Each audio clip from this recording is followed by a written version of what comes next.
In fact, we have a great leader coming. We have the Prime Minister of Pakistan coming and the Field Marshal, Pakistan. Field Marshal is a very great guy, and so is the Prime Minister, both. And they're coming, and they may be in this room right now. I don't know, because we're late. And I said maybe they'd like to join they actually may be somewhere in the beautiful Oval Office. Saudi और पाकिस्तान के बीच में जो रक्षा समझौता हुआ है उससे America को यह लग रहा है कि अमेरिका को एक बड़े सिक्योरिटी पार्टनर के तौर पर इस जगह पर जो देखा जा रहा था मिडिल ईस्ट में, क्या वो डाइल्यूट हुआ है? पाकिस्तान जो है तालिबान सैंक्शन कमेटी का भी चेयरपर्सन है और साथ में वाइस चेयर है काउंटर टेररिज्म का, तो जरूर कुछ ना कुछ डील बनाने की कोशिश करेगा। पाकिस्तान ने इस योजना को बहुत अच्छे से समझा है, लेकिन अमेरिका की धौंस क्योंकि भारत खाता है, इसीलिए पाकिस्तान जाके अमेरिका के पाले में बैठ गया है, ताकि पाकिस्तान अमेरिका जब जब भारत को धौंस दे उसका लाभ पाकिस्तान को हो। इसीलिए आश्चर्य होता है कि ऑपरेशन सिंदूर होने के बाद, सीज फायर होने के बाद, मेरे ख्याल से ये तीसरी बार है कि पाकिस्तान के दो प्रमुख लोग, एक प्रधानमंत्री एक उनके फील्ड मार्शल, दो लोग तीन बार अगर व्हाइट हाउस में उनको बुलाया जा रहा है, उनको बैठाया जा रहा है, उनके साथ बातचीत हो रही है, उनके साथ हर तरह की बातचीत हो रही है, और उनके साथ बात होने के अगले दिन भारत के ऊपर एक नया कोड़ा चलाया जा रहा है। इसका मतलब ही है कि ट्रंप साहब ने ये कसम खा के रखी है कि हमारे प्रधान जी का जो विश्व गुरु होना का सपना है, उस गुरु को ये तोड़ के रखेंगे। कमजोर के ऊपर तो धौंस चला देती है, लेकिन मजबूत जो होता है उसकी धौंस खाती है। अमेरिका का धौंस भारत खाता है, वो खाता है, इसीलिए ट्रंप साहब आते हैं और सीज फायर कर देते हैं और भारत को मानना पड़ जाता है। टैरिफ अमेरिका लगाता है, कभी 100%, कभी 50%, भारत उसके जवाब में कोई काउंटर टैरिफ नहीं लगाता। मेक्सिको जैसे देश अमेरिका के ऊपर रिटेलिएटरी टैरिफ लगा देते हैं, चीन जैसे देश अमेरिका के ऊपर रिटेलिएटरी टैरिफ लगा देते हैं, ईयू जैसे देश अमेरिका के ऊपर रिटेलिएटरी टैरिफ लगा देते हैं। सामान्य सा नियम होता है कि एक थप्पड़ कोई हमको मारेगा तो उसके जवाब में हम भी उसके ऊपर कुछ न कुछ तो चलाएंगे। तो अमेरिका अगर हमारे ऊपर टैरिफ चला रहा है तो उसके जवाब में भारत ने तो अभी तक अमेरिका के ऊपर कुछ नहीं चलाया। इसका मतलब ही है कि अमेरिका की मजबूती के सामने भारत उसकी धौंस खा रहा है, तो कहा है। और अगर ये 100% टैक्स इन्होंने टैरिफ लगा दिया तो सीधे करीब 32,000 करोड़ रुपए का मार पड़ने वाला है फार्मा इंडस्ट्री के ऊपर, भारत की फार्मा इंडस्ट्री के ऊपर। उसमें काम कर रहे करीब 5 लाख लोगों के जीवन यापन पर, उनकी नौकरी पर सवाल उठने वाला है। और भारत के हर परिवार का करीब ये जो फार्मा इंडस्ट्री से जो एक्सपोर्ट होता है उसमें जो 100% टैरिफ के कारण कमी आएगी तो भारत के औसत परिवार की आय में करीब 1,000 रुपए की घटत होने की संभावना है। मतलब सालाना 1,000 रुपए का घटत होने वाला है। जॉइंट स्टेटमेंट हुआ था, उस जॉइंट स्टेटमेंट के बाद से अमेरिका भारत के ऊपर लगातार दबाव बनाए हुए है, चाहे वो तेल का दबाव हो, चाहे मवेशी के चारे का दबाव हो, चाहे मक्का का दबाव हो, चाहे वो बतख के मांस का दबाव हो, हर तरह का दबाव, चाहे वो रेयर अर्थ मिनरल्स का दबाव हो।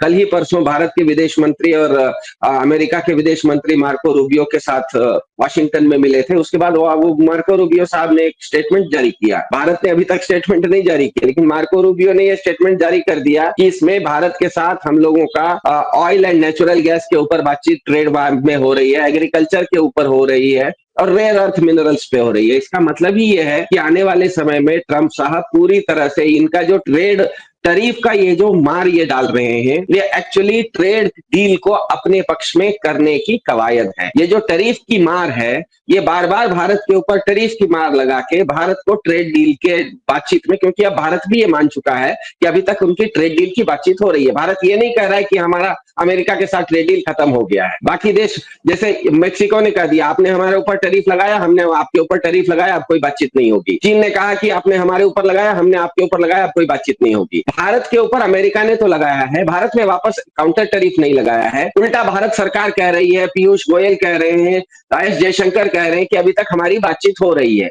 इसका मतलब ही है कि अमेरिका उस बातचीत में अपने हितों को साधने के लिए, खास करके जिस तरह से मैंने कहा तेल के बारे में, ऑयल जो कि भारत सस्ता तेल दूसरे जगह से खरीदता है, अमेरिका चाहता है कि वो अमेरिका से महंगा तेल खरीदे। भारत अपने यहाँ जो एग्रीकल्चरल उत्पाद है, मतलब जो खेती का सामान है, जो खाने पीने की चीजें हैं, वो भारत अपना उपयोग करता है। भारत खाने के मामले में स्वावलंबी है, लेकिन अमेरिका चाहता है कि अमेरिका में जो 7 रुपए किलो का मक्का है वो भारत आए, और भारत में मक्के को हम किसान को 21 रुपए MSP देते हैं, तो अमेरिका से सस्ता मक्का आएगा तो भारत के किसान का मक्का नहीं बिकेगा, लेकिन अमेरिका को उससे कोई लेना देना नहीं है। अमेरिका अपना मक्का भारत में बेचेगा, अमेरिका अपना मवेशी का चारा भारत में बेचना चाहता है, अमेरिका अपना बत्तख का मांस भारत में बेचना चाहता है।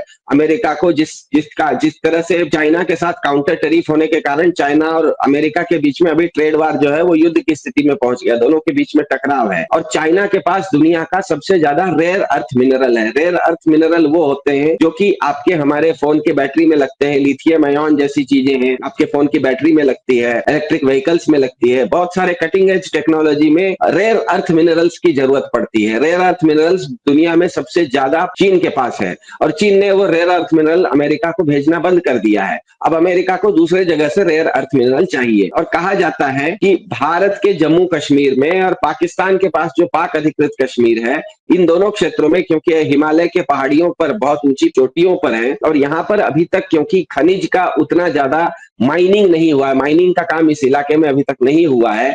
यहाँ पर दुनिया के अच्छे खासे करीब 15-20% रेयर अर्थ मिनरल्स के भंडार इस एरिया में मिले हुए, चाहे वो पाक अधिकृत कश्मीर हो या भारत का जम्मू कश्मीर हो। जम्मू कश्मीर के तो एक जिला है रियासी करके, वहां पर तो लाखों करोड़ रुपए का रेयर अर्थ मिनरल मिला है, इस तरह की रिपोर्टें हैं। तो अमेरिका हर हालत में भारत के ऊपर ट्रेड डील अपने पक्ष में करने का पूरा वो योजनाबद्ध तरीके से, ये एक तरह से कहते हैं ना वाइस बोला जाता है, जो दोनों तरफ से टाइट किया जाता है, धीरे धीरे कसा जाता है। तो अमेरिका धीरे धीरे कस रहा है और मेरे ख्याल से भारत सरकार को अब ये समय आ गया है कि या तो वो स्पष्ट रूप से कह दे कि हाँ, हम अमेरिका के साथ ट्रेड डील में अमेरिका जो कहेगा वो मानेंगे, या तो फिर कह दे कि ये ट्रेड डील की बातचीत अब नहीं हो सकती।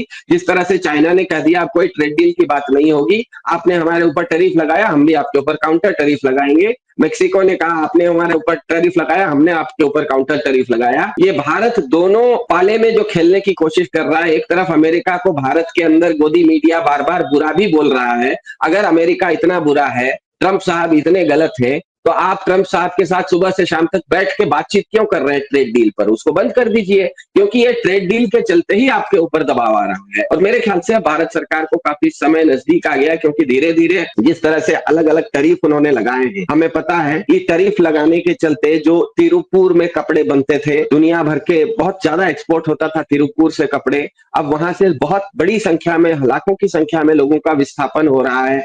सूरत में जो दुनिया का सबसे बड़ा diamond market, diamond complex BJP सरकार ने खोला था, उसमें 2500 दुकानों में सिर्फ 250 दुकानें आज चल रही हैं। जो हजारों लोग छोटे मोटे डायमंड पॉलिशिंग का काम करते थे, 20,000, 25,000, 30,000 रुपए महीने में छोटे मोटे डायमंड के कारीगर थे, वो आज बेरोजगार हो गए हैं। लुधियाना में वुलन का बिजनेस काफी बेरोजगारी की स्थिति में पहुंच रहा है। तो पहले के टैरिफ का चोट तो वो था। अब अगला जो ताजा टैरिफ का इन्होंने चोट मारा है, वो जो चोट मारा है वो फार्मा इंडस्ट्री पर मारा है। दूसरी तरफ जिस तरह से वो पाकिस्तान के साथ अटखेलियां कर रहे हैं, ये भारत के लिए बहुत खतरनाक है, क्योंकि अमेरिका बहुत स्ट्रेटेजिक रूप से चलता है। अमेरिका को पता है कि ये जो अरब देश हैं, जो अरब संस्कृति है, उसके सबसे पूर्व में, मतलब सबसे ईस्टर्न मोस्ट छोर पर पाकिस्तान है। पाकिस्तान के बाद अरब संस्कृति या इस्लामिक संस्कृति खत्म हो जाती है, भारत की संस्कृति शुरू हो जाती है। दूसरी तरफ पश्चिम में आप अगर अरब संस्कृति में जाइए तो अंतिम देश टर्की है, टर्की के बाद यूरोप शुरू हो जाता है। तो अमेरिका ने बहुत स्ट्रेटेजिकली, बहुत सोच समझ के पश्चिम के छोर टर्की को अपना नेटो का अंग बना लिया है